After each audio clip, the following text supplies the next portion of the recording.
মতো কোনো লোক পাওয়া গেল না। বেরাদার রাত্রিতে মার্ডার করে দিয়েছে ভাতিজাতে চাচাকে।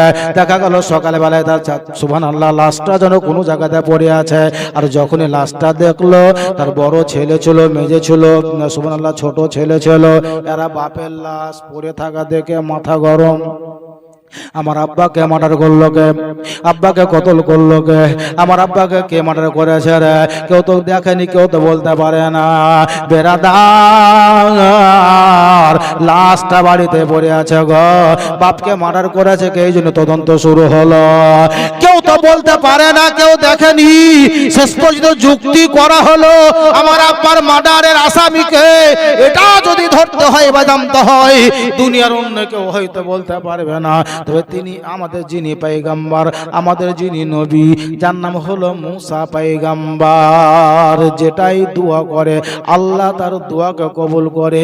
চল রে চল, আমাদের নবী মুসা আলাইহিস সালামের কাছে গিয়ে আমরা আবেদন করি। বাপের লাশটা বাড়িতে থাকলো বাবা, চোখের পানি মুছতে মুছতে হাইরে দরদে বেটারা। বাপের লাশটা বাড়িতে রাখা হলো। লাশটাকে মার্ডার করলো কে যাচাই করার জন্য মুসা নবীর কাছে গিয়ে হাজির হলো। বলে হুজুর, ওগো মুসা নবী, আমার আব্বাকে রাত্রে মার্ডার করে দিয়েছে গো। আমার আব্বার শরীর থেকে ধর থেকে আলাদা করে দিয়েছে।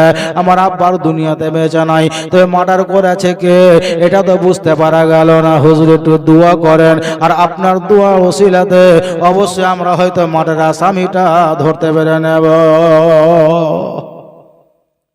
মুসা পয়গম্বর তিনি বলছেন, শোনো, যদি তোমার আব্বার মার্ডার আসামি ধরতে চাও তুমি, তো তোমাকে সিবিআই তদন্ত করতে হবে না, আর অন্য কিছু করতে হবে না। আমি একটা নিদর্শন বলছি গো। একটা গাই জবাই করো। গাই কে বললে? মুসা নবী বলছে একটা গাই জবাই করো। আর এই জবাই করা গাইটার লেজটা লাও, আর জবাই করা গাইটার মুখ বা নাক, যাকে লব বলছে। মুসা পয়গম্বর বলছেন তোমার আব্বার লাশ পড়ে আছে, মার্ডার করলো কে? কেউ যদি বলে আবার মার্ডার হতে পারে। মুসা পয়গম্বর তিনি বললেন, শোনো, একটা গাই ক্রয় করো, আর ওই গাইটাকে জবাই করার পরে ওই গাইটার নিঙুরটা তোমার আব্বার শরীরে লাগিয়ে দাও, তোমার আব্বার সঙ্গে সঙ্গে জিন্দা হয়ে যাবে। জোরে বলেন সুবহানাল্লাহ। বলছে হুজুর গাইটা কেমন কিনবো, কত কুইন্টালে কিনবো, কয় মনের কিনতে হবে?